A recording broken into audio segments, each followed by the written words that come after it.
Hace 2800 años existió un hombre que quiso esconderse de Dios, demostrando que el miedo tiene muchos rostros. Pero, ¿qué sucede cuando el miedo te persigue no por una amenaza visible, sino por una orden divina? Hoy desvelaremos la increíble y la verdadera historia de Jonás, el profeta hebreo cuya vida fue un viaje épico de desobediencia, juicio y en una última instancia, una lección sobre la misericordia que trascendió fronteras.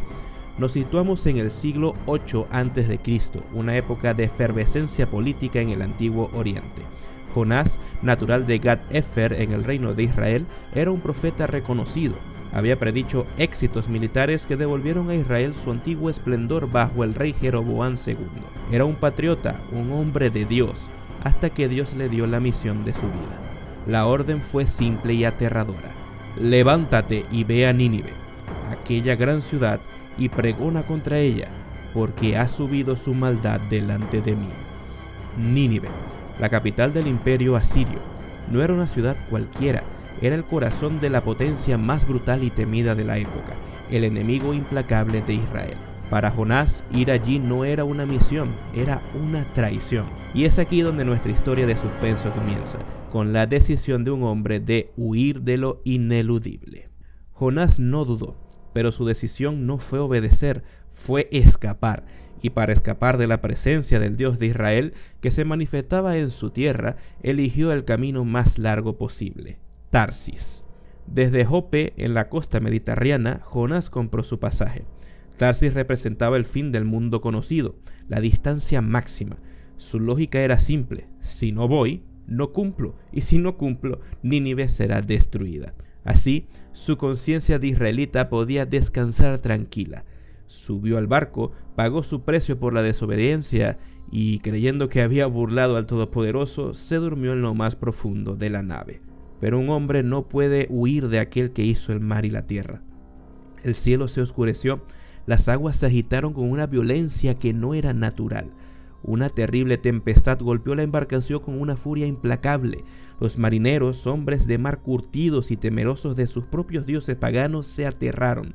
Clamaban, arrojaban la carga por la borda, luchaban contra lo que parecía ser una fuerza sobrenatural. El capitán, desesperado, encontró a Jonás abajo, profundamente dormido en medio del caos. ¿Qué tienes, dormilón? Levántate y clama a tu Dios.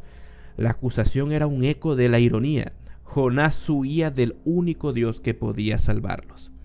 Sospechando que el desastre tenía una causa espiritual, los marineros decidieron echar suertes. En la antigüedad, este era un método común para revelar la voluntad o el juicio de los dioses. La suerte cayó sobre Jonás. El silencio en el barco debió ser sepulcral.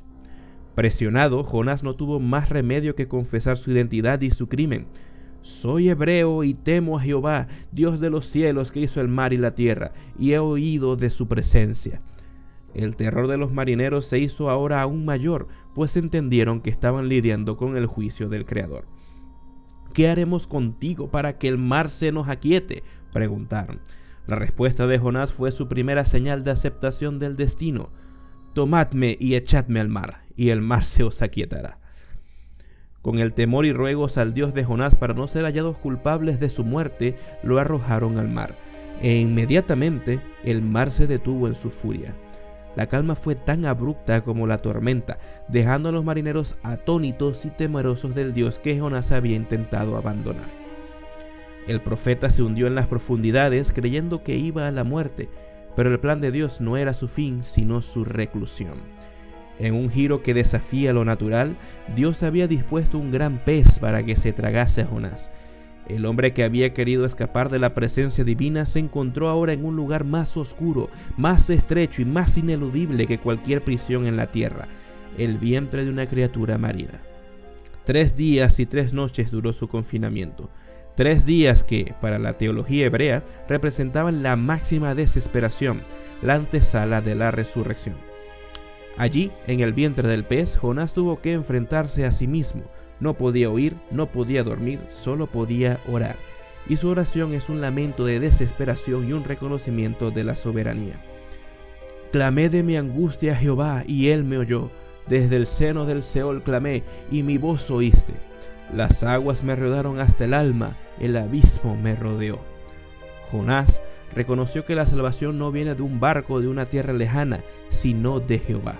Solo en la oscuridad total, sin escape, el profeta entendió que su vida y su misión estaban completamente en manos de Dios. El miedo a la gente de Nínive se había transformado en un miedo reverente a su creador. Finalmente, a la orden de Dios, la gran criatura marina vomitó a Jonás en tierra firme. Humillado, mojado y renacido, el profeta estaba listo. Su intento de fuga había fallado, su misión se reanudaba. Por segunda vez, la palabra de Dios vino a Jonás. Levántate y ve a Nínive, aquella gran ciudad, y proclama en ella el mensaje que yo te diré. Esta vez no hubo barco a Tarsis. Jonás obedeció y caminó la larga distancia hasta la gran capital asiria. Los historiadores de la época describen Nínive como una ciudad colosal, un centro de poder militar y de prácticas crueles. Se dice que sus murallas eran inexpugnables. Jonás entró y su mensaje fue directo, un grito de juicio. De aquí a 40 días Nínive será destruida. Y aquí el guión del profeta se desvió de su expectativa. El impacto de su mensaje fue inmediato y total. Los ninivitas, paganos y enemigos de Israel, creyeron a Dios. Desde el más grande hasta el más pequeño, proclamaron ayuno y se cubrieron de cilicio. El rey de Nínive, al enterarse, se levantó de su trono, se despojó de su manto real, se cubrió de cilicio y se sentó sobre ceniza. Decretó un edicto que ordenaba a toda la ciudad, incluyendo a sus animales, ayunar y clamar a Dios con fuerza y apartarse de su maldad y de la violencia. La pregunta del rey era un rayo de esperanza. ¿Quién sabe si se volverá y se arrepentirá Dios y se apartará del ardor de su ira y no pereceremos? Dios vio sus obras, vio cómo se volvían de su mal camino y el juicio no cayó. Dios se arrepintió del mal que había anunciado hacerles y no lo hizo. El hombre que quiso huir no había logrado esconderse, pero su obediencia, aunque tardía, había logrado la salvación de 120,000 personas. La historia de Jonás termina con el giro más inesperado, la indignación del profeta. Jonás se enojó, un enfado profundo y amargo, no por su sufrimiento en el pez, sino porque Nínive fue perdonada. El profeta le reclama a Dios: ¿no es esto lo que yo decía estando aún en mi tierra? Por eso me apresuré a ir a Tarsis, porque sabía yo que tú eres Dios clemente y piadoso, tardo en enojarte y de grande misericordia, y que te arrepientes del castigo. Jonás, un patriota celoso, prefería la destrucción de sus enemigos antes que la manifestación de la infinita misericordia de Dios. Salió de la ciudad, se sentó al oriente a esperar que algo sucediera. Dios le proveyó una calabacera para darle sombra y Jonás se alegró. Pero al día siguiente, un gusano hirió la planta y ésta se secó. El sol hirió a Jonás y de nuevo el profeta se enojó, deseando la muerte. Dios le preguntó: ¿tanto te enojas por la calabacera? Tú te enojas por una calabacera en la cual no trabajaste, ni tú la hiciste crecer. ¿Y no tendré yo piedad de Nínive, aquella gran ciudad donde hay más de 120,000 personas que no saben discernir entre su mano derecha y su izquierda, y muchos animales? El libro de Jonás termina con esa pregunta. Sigue la respuesta final del profeta. La intriga se disuelve en una profunda lección histórica y teológica. La historia de Jonás no solo habla de un hombre dentro de un pez, sino de un Dios cuya misericordia trasciende las fronteras nacionales y los odios personales. El hombre que quiso esconderse de Dios descubrió que el mayor poder de la divinidad no es la capacidad de castigar, sino la infinita voluntad de perdonar. La desobediencia de Jonás fue su viaje de iniciación, la misericordia a Nínive, su gran revelación. La pregunta final nos interpela hoy: ¿estamos dispuestos a aceptar la misericordia de Dios incluso cuando se extiende a quienes consideramos nuestros enemigos? Si esta increíble historia de suspenso, huida y redención te ha cautivado, suscríbete, ya que tendremos más videos como este.